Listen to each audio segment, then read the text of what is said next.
que gasta muito em saúde e não obtém os resultados equivalentes, os resultados que seriam de se esperar, dado o volume de gastos e o volume de esforço que é feito no sistema público, muito especialmente. Mas eu queria dar uma análise geral da economia brasileira, mas começando por algo que nos interessa muitíssimo, que é a situação internacional da economia. O mundo hoje é globalizado e o que acontece em qualquer lugar do mundo tem a ver com a economia brasileira, que é hoje uma economia relativamente bastante integrada no seguinte sentido: tem um comércio externo bastante volumoso, né? Nós temos algo como 350, 400 bilhões de dólares no comércio, nas exportações e importações. É um país importante no comércio mundial, em alguns setores, especialmente nas commodities e muito especialmente na produção de alimentos, produção e exportação de alimentos. E o mundo hoje é um ambiente bastante difícil de entender, um ambiente bastante incerto.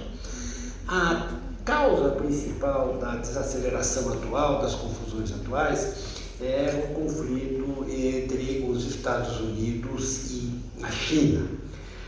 E esse conflito ocorre porque o presidente Donald Trump, muito especialmente, tem uma visão muito primária da economia mundial hoje.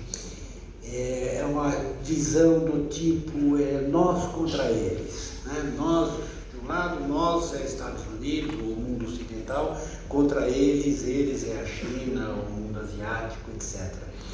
E ocorre que a economia não é mais assim, né? Como é que você pode dizer que a economia mundial é nós contra eles quando a maior empresa, uma das maiores empresas americanas do mundo, uma das maiores empresas do mundo hoje é uma empresa americana, a Apple, que domina um determinado mercado, e a Apple, que é uma empresa americana, multinacional, dominante, não fabrica um iPhone sequer nos Estados Unidos e fabrica praticamente todos os iPhones na China.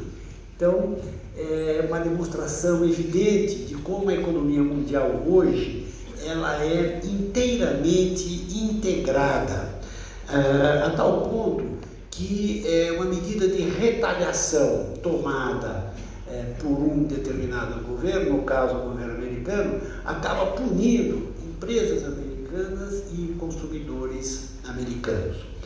Há um grande conflito, uma grande disputa hoje por novas tecnologias, especialmente novas tecnologias de comunicação. Há empresas americanas, europeias e empresas chinesas que estão se habilitando e se preparando para o mercado de 5G, a telefonia 5G, que vai, enfim, proporcionar um grande crescimento, uma grande capacidade de inovação para todas as áreas da economia mundial, da vida das pessoas. Quem vai ser dono dessa tecnologia? Há uma grande empresa chinesa candidata, há empresas americanas, e o presidente Trump, por exemplo, ele tentou proibir que empresas americanas negociassem com as empresas chinesas participantes do esforço do 5G. Só que as várias companhias americanas eram fornecedoras e clientes dessa empresa chinesa que está desenvolvendo o 5G. Qual é o resultado disso? O resultado é o seguinte: paralisando a concorrente chinesa, paralisam-se várias empresas americanas. E aí, como é que resolve esse assunto? Não resolve, tanto que o presidente Trump suspendeu o embargo várias vezes. Lembre-se que na época da Guerra Fria, quando tinha de um lado Estados Unidos e de outro lado a União Soviética, a coisa era muito simples, era nós contra eles.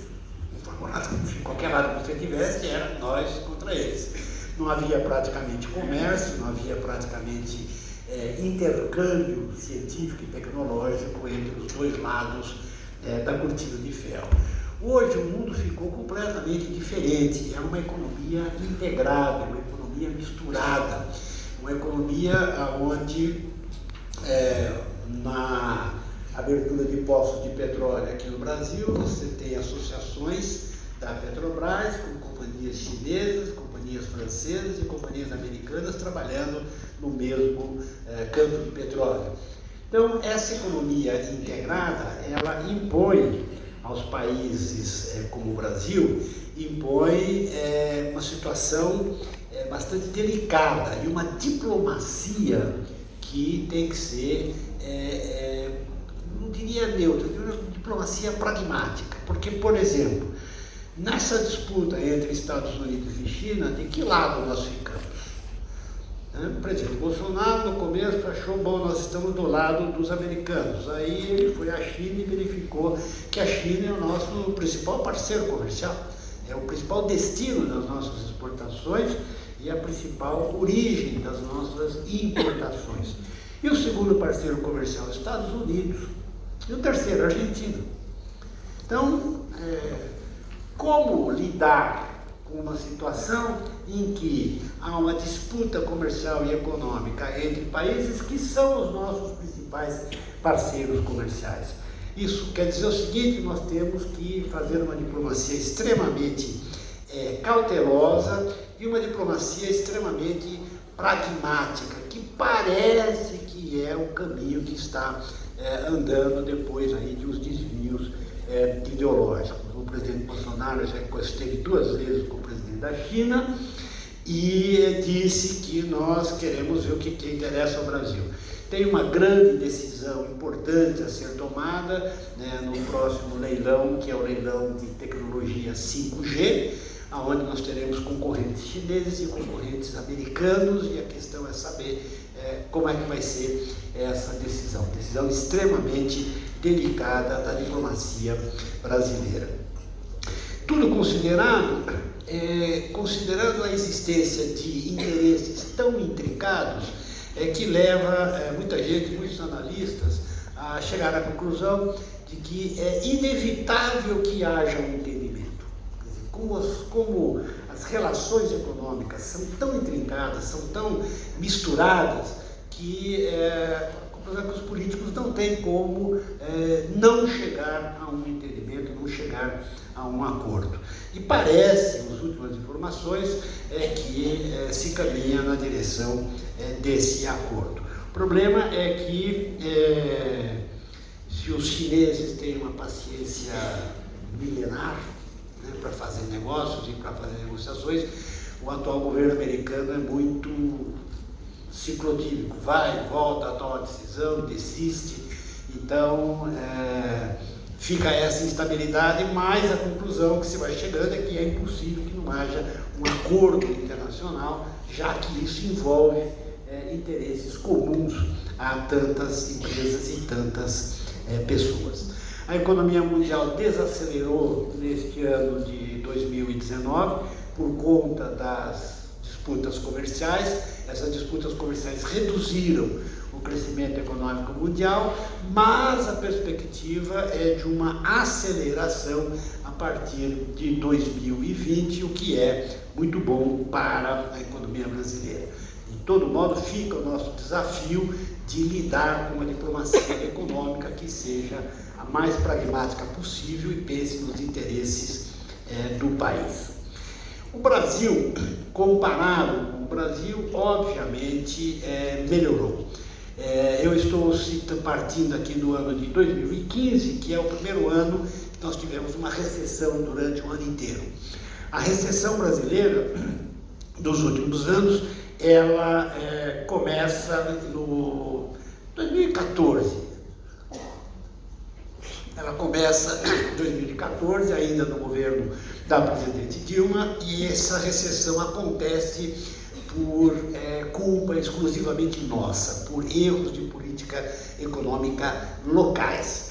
E por que a gente pode dizer isso com tanta confiança? Porque quando reparem ali em 2015, verifica-se aqui o Brasil com uma inflação o IPCA ali, uma inflação de quase 11% e uma taxa de juros de mais de 14%, e a economia despencando, o PIB da economia caindo 3,5%.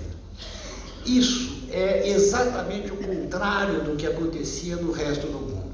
Quando olhamos para a economia mundial em 2015, nós temos um ambiente de inflação baixa, juros muito baixos e a economia mundial crescendo na faixa de 3,5%. Quer dizer, enquanto o Brasil estava caindo 3,5%, com juros altos e inflação alta, o mundo estava crescendo 3,5%, com inflação muito baixa e juros muito baixos. Isso foi o resultado dramático de erros de política econômica absolutamente crassos, erros enormes.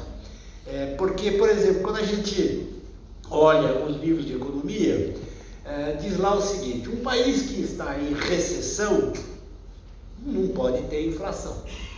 Recessão é o seguinte: os investidores não investem, os consumidores não consomem. Se ninguém está investindo e ninguém está consumindo, como é que pode ter inflação? Os preços não podem subir, certo? Pois no caso do Brasil tinha uma recessão bravíssima e os preços subiram. E os juros subiram também. E se os juros estão muito altos, a inflação tem que cair. É padrão internacional, sobe o juro, a inflação cai.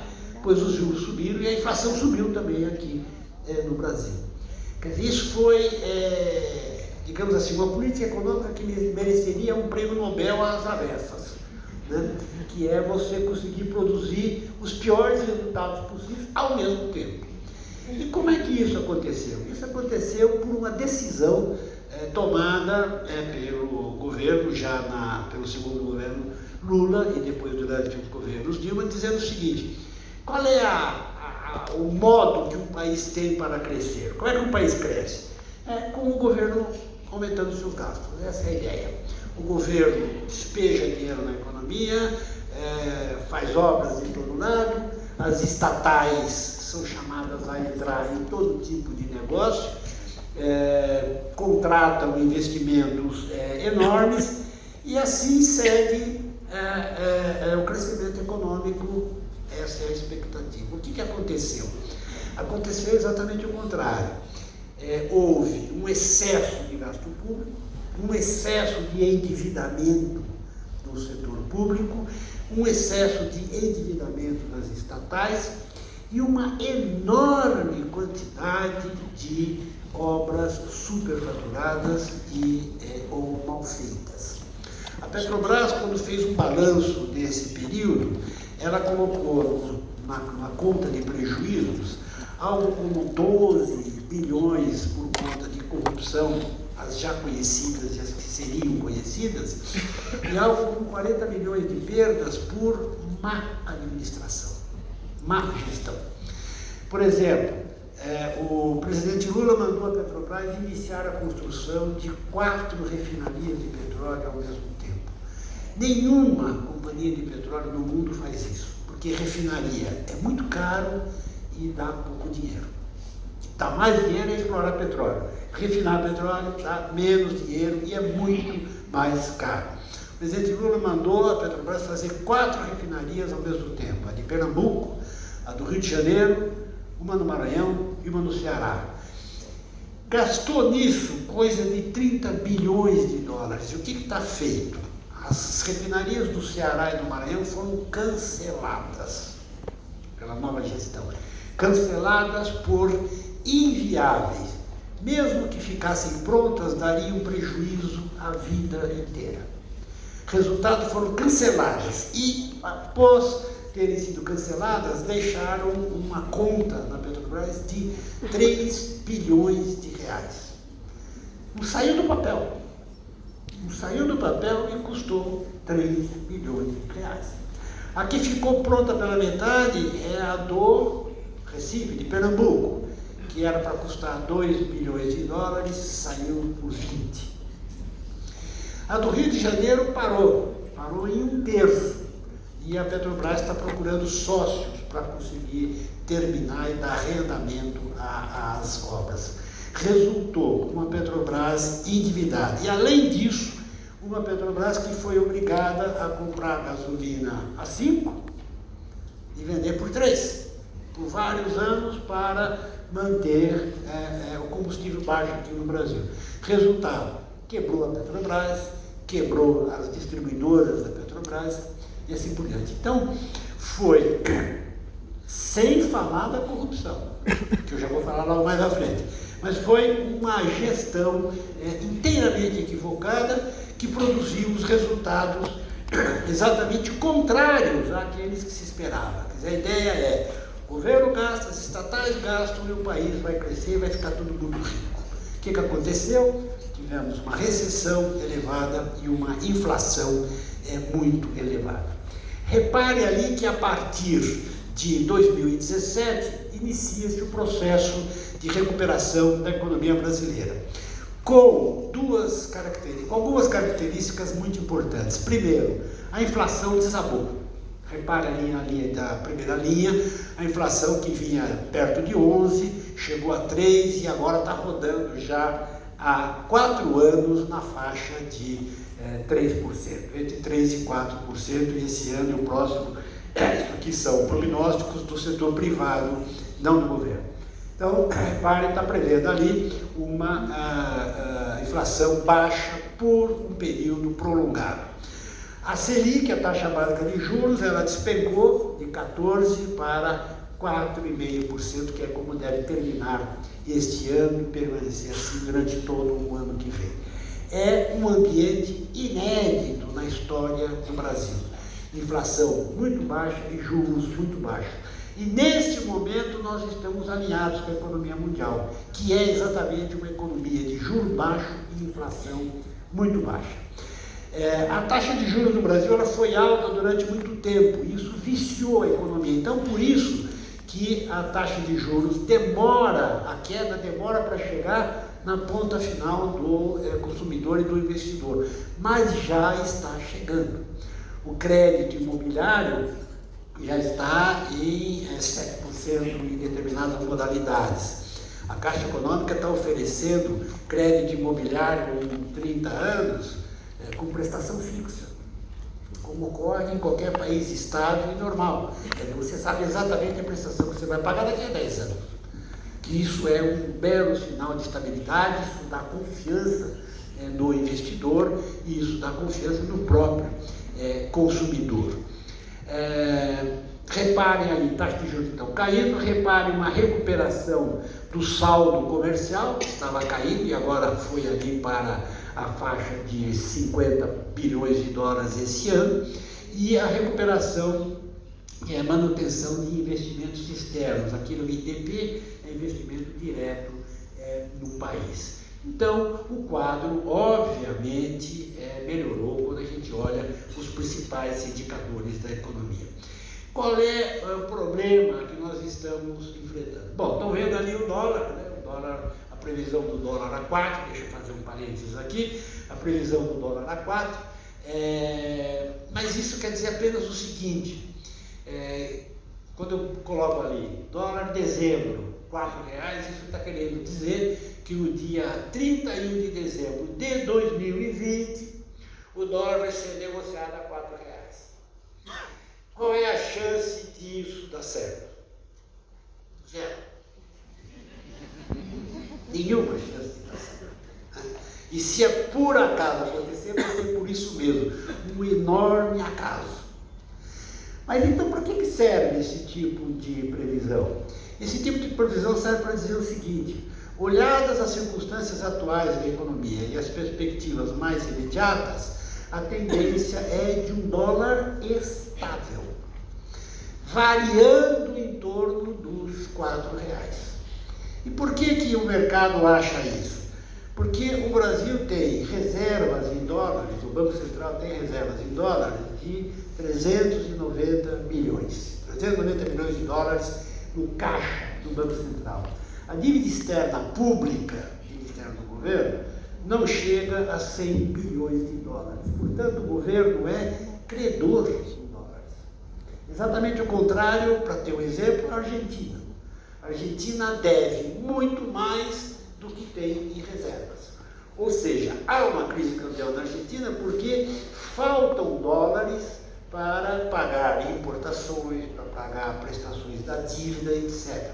O Brasil tem um estoque, uma reserva de dólares que é suficiente para atender o pagamento das prestações das dívidas, para pagar as importações, para pagar remessas de lucros, para pagar as nossas viagens ao exterior e assim por diante.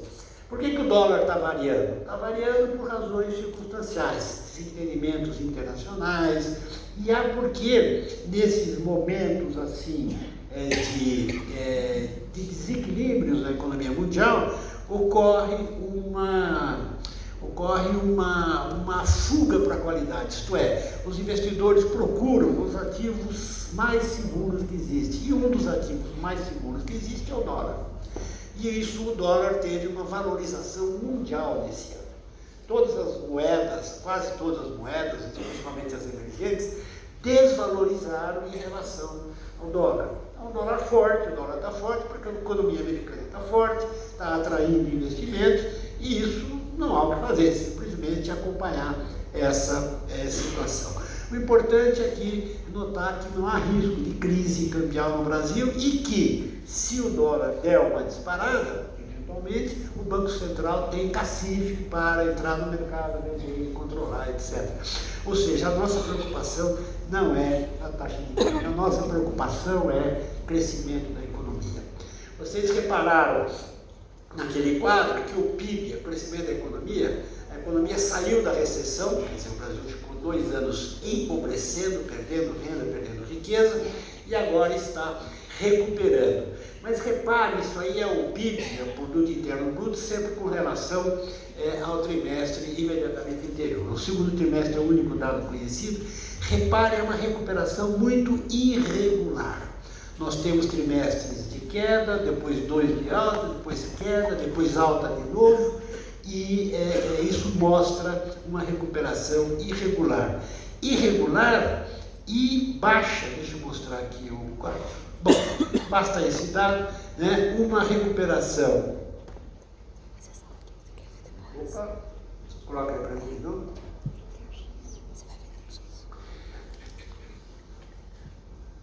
Uma recuperação que é irregular e que está na faixa de 1% ao ano de média, que é o quadro anterior, que vocês reparem ali, que vejam o PIB crescendo 1,1, 0,2 e uma perspectiva de melhora para 2020, mas até aqui a recuperação está em torno de 1%.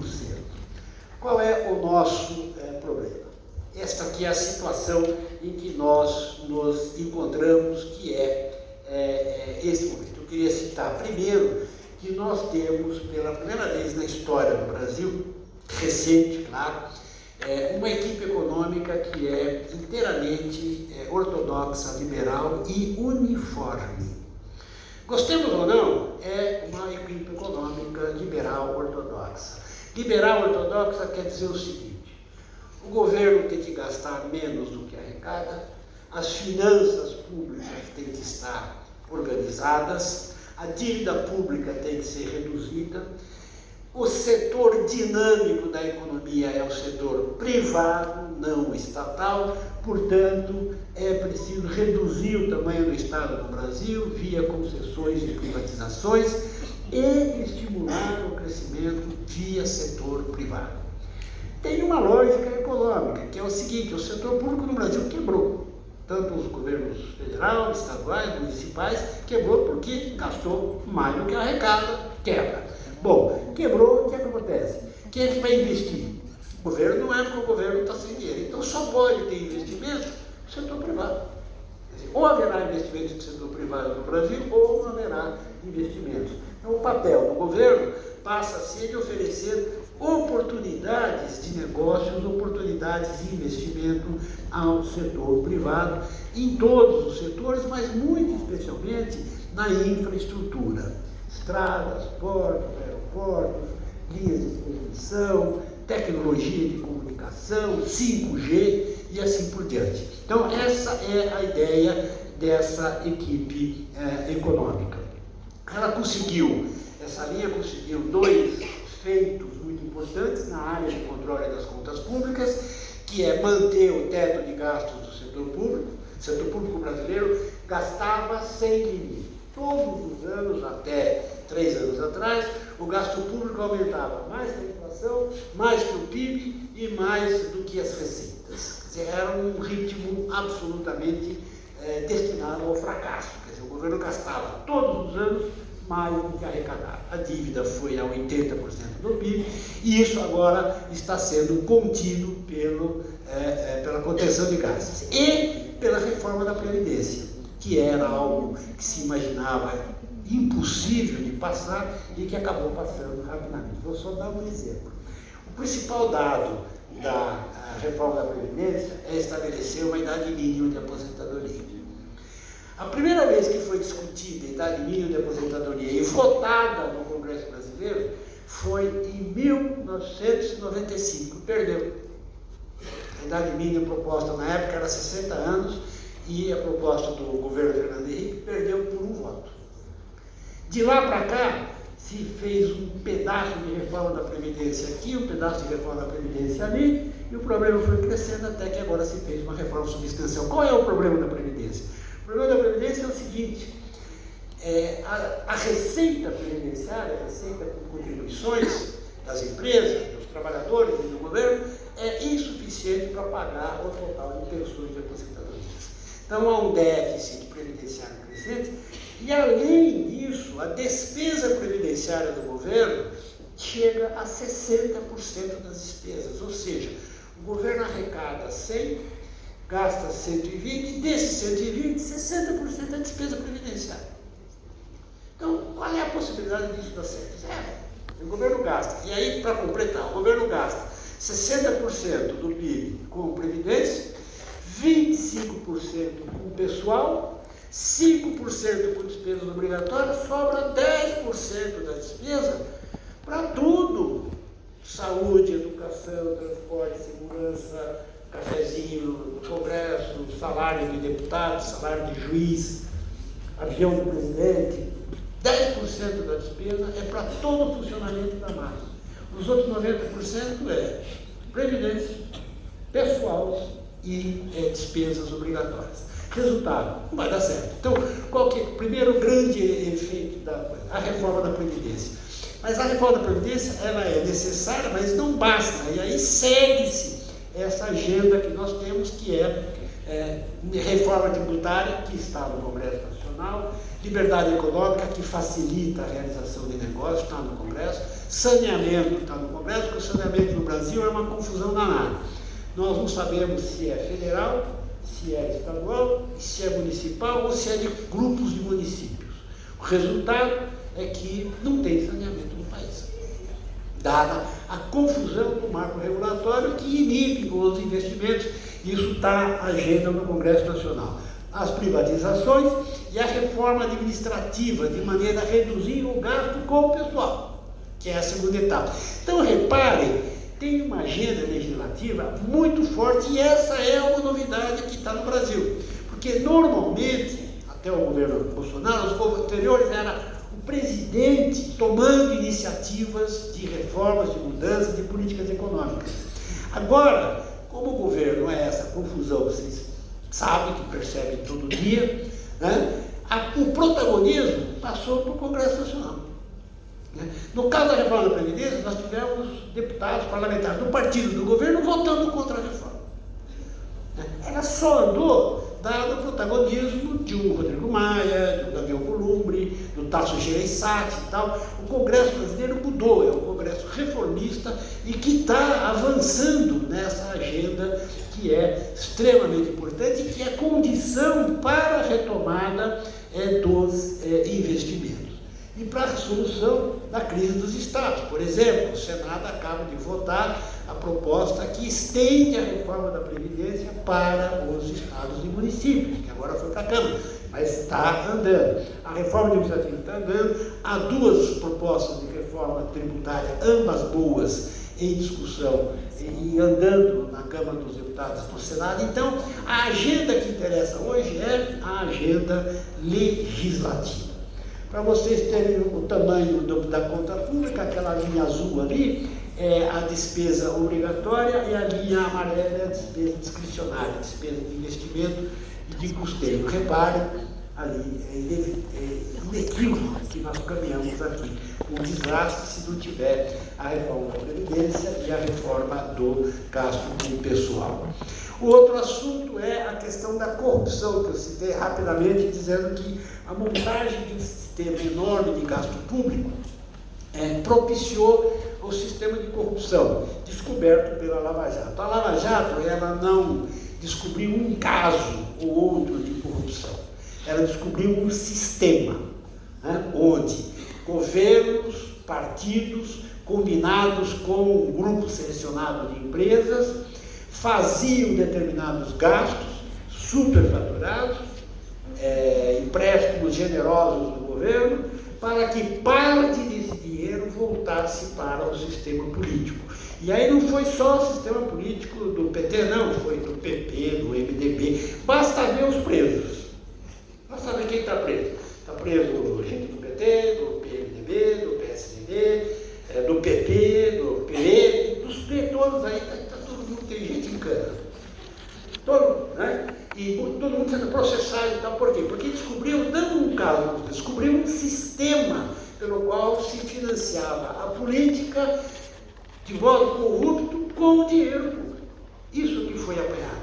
E os estudos recentes do FMI, do Banco Mundial, mostram que a corrupção leva à pobreza, patrocina a pobreza. Por quê? Porque ela reduz a eficiência da economia. Ou seja, uma empresa, para ser bem sucedida num sistema corrupto, ela não precisa ser eficiente, produtiva, eficaz.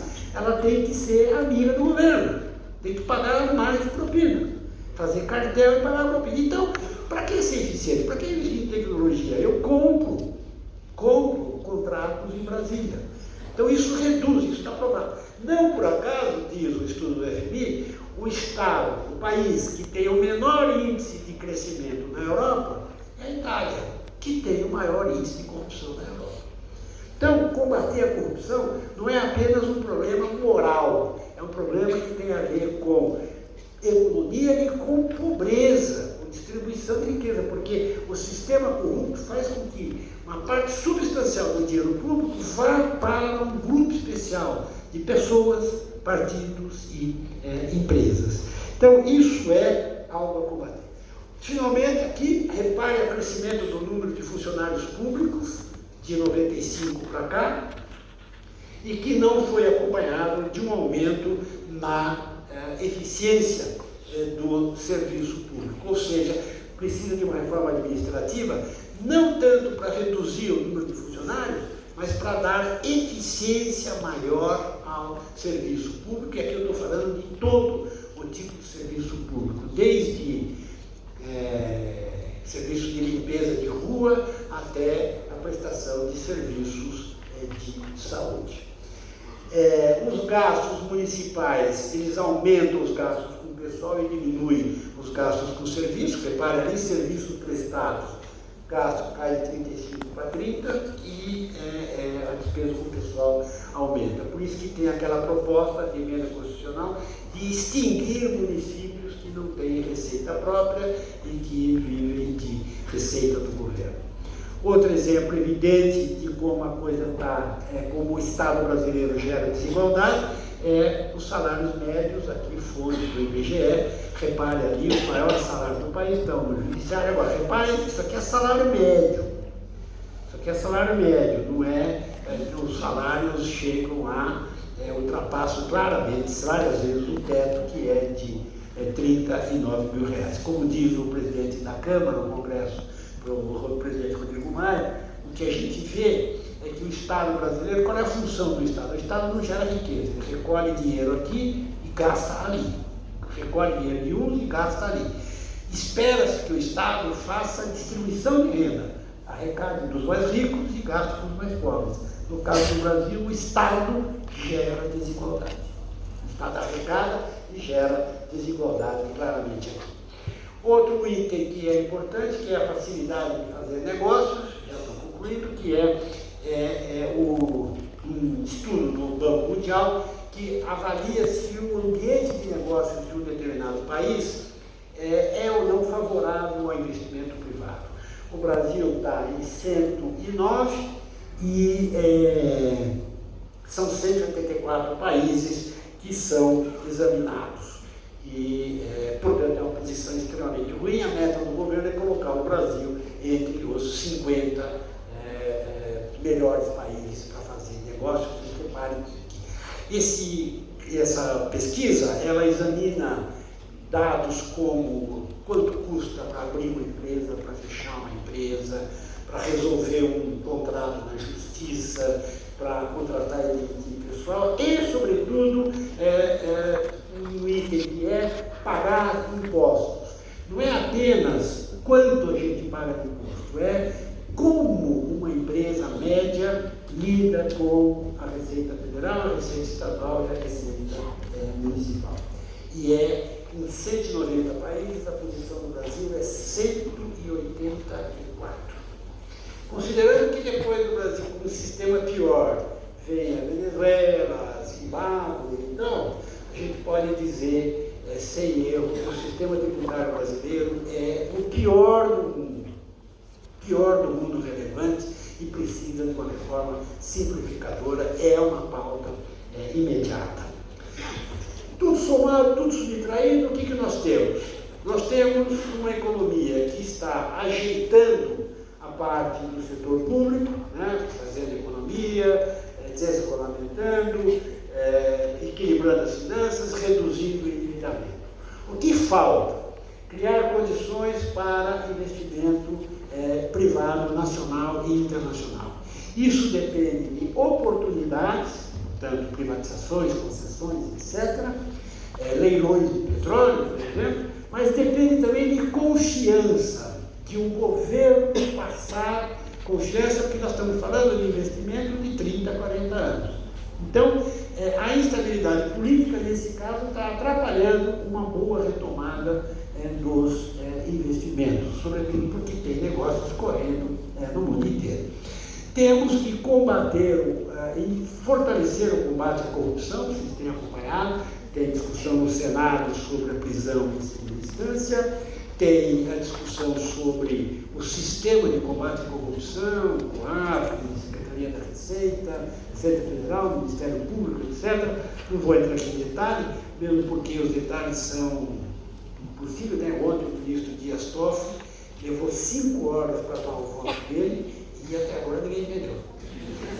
Até agora ninguém entendeu o que pode e o que não pode. Os próprios ministros do Supremo Tribunal dele disseram que precisa traduzir alguma coisa, porque ninguém entendeu direito o que é. Mas o que está por trás disso tudo? Está por trás, se vocês olharem bem, eu sugiro pensar em 2 coisas. Tem 2 linhas, separando todo mundo. Tem 2 linhas hoje no andamento do Brasil. Uma é os chamados garantistas, que diz o seguinte: o combate à corrupção foi longe demais. A Lava Jato foi longe demais. O direito penal de Curitiba, entre aspas, foi longe demais e é preciso barrar isso. O outro lado, o Colarinho, diz o seguinte: o que foi longe demais no Brasil foi a corrupção. O combate à corrupção exagerada.